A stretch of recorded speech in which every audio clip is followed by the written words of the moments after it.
Hi, I'm Angela H. Brown, Executive Director of Craft Lake City. Today we're producing fun science videos for Utah students at schools in partnership with Google Fiber.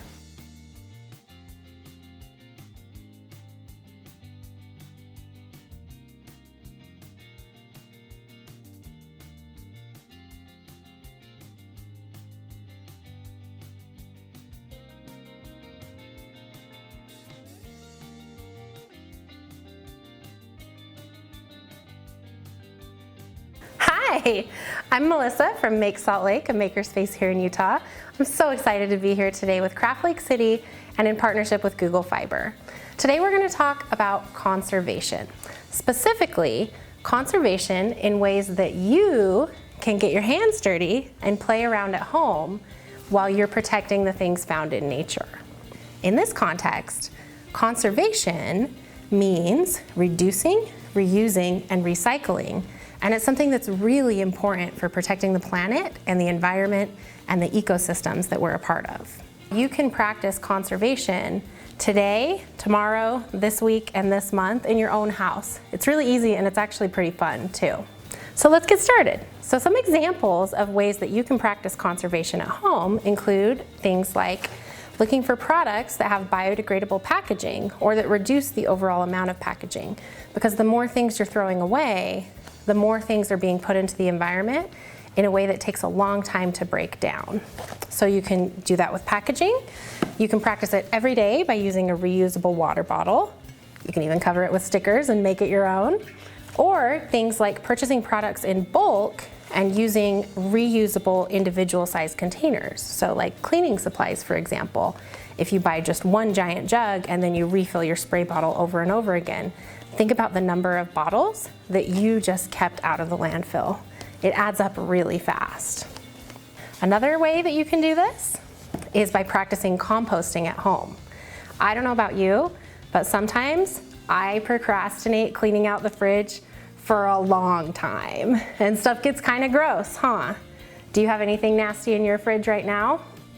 So you can actually take those items and instead of just throwing them away, you can compost them at home and turn them into healthy, nutrient-rich soil that you can use for growing new plants.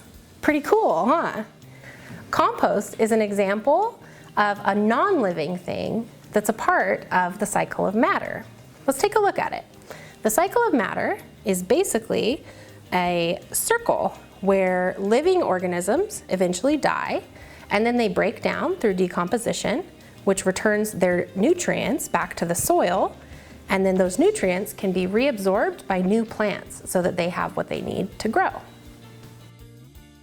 So the nutrients that have gone into the compost, that have been broken down by those decomposers, are now in the soil. And soil, as you may know, is one of the important things that allows plants to grow. Plants need their nutrients from the soil. They take the energy from the sunlight, and they also need water so that they can grow and be healthy. Speaking of plants, did you know that some plants have actually been cloning themselves for millions of years? Crazy, right? But you can actually create clones of plants in your own kitchen. You want to find out how? It's called propagating.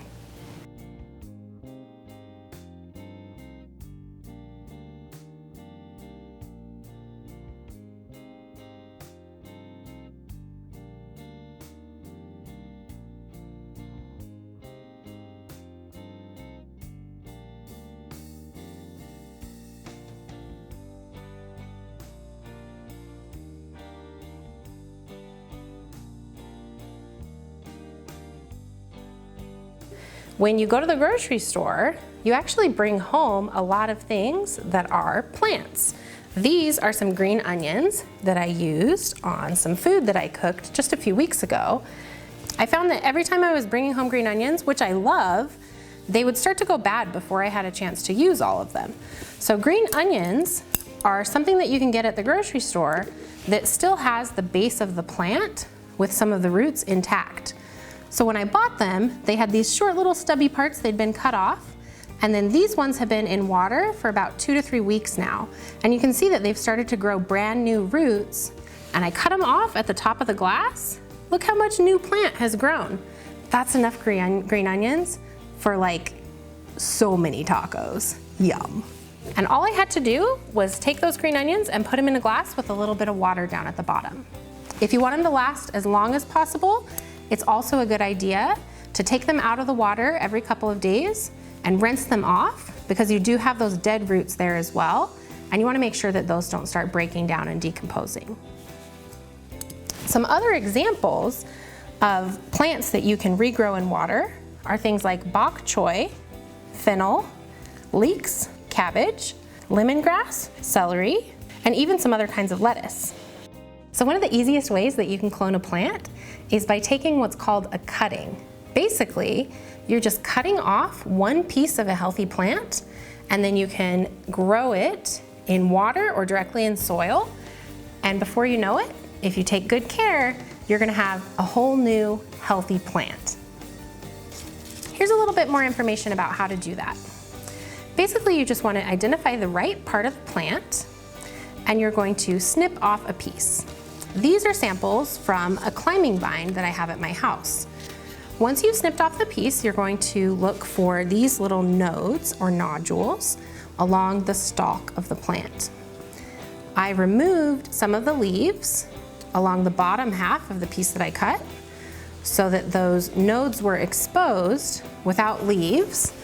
And then I just took a flask full of water and I put them in the water so that those nodes where I took off the leaves were fully submerged, but healthy leaves were still above the line of the water. It's actually gonna have the exact same DNA, the exact same genetic material. In a lot of ways, it's the exact same plant, even though it's gonna start a whole new separate plant. So these are a few great examples of fun and easy ways that you can contribute to conservation efforts right from your own house. It's important for every single one of us to take care of our planet. If you're ready for more ways to learn about how you can reduce, reuse, and recycle, check out craftlakecity.com, and we'll catch you next time.